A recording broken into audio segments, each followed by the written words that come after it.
Hey guys, so I just wanted to come up here and explain to you how the goal tracker works.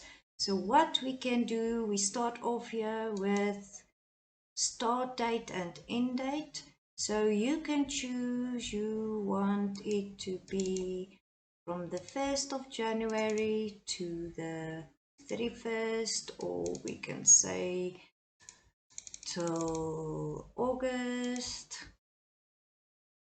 You can put in today's date, days till the end of the date. So whenever you put on goals here, it will tell you how many days is left in your current progress, how many goals you have.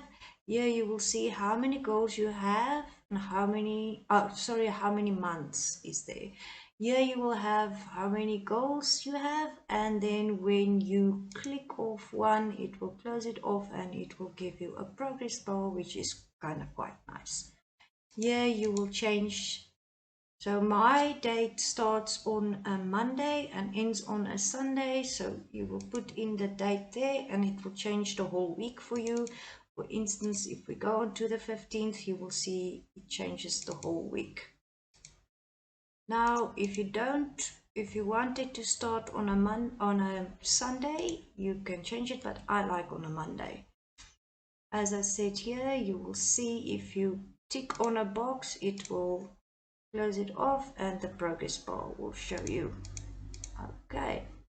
Yeah, you can put in your task. You can say is it personal, business, or work. Your deadline could be perhaps whichever date, but if it does fall in this week, it will put it for you onto the progress bar.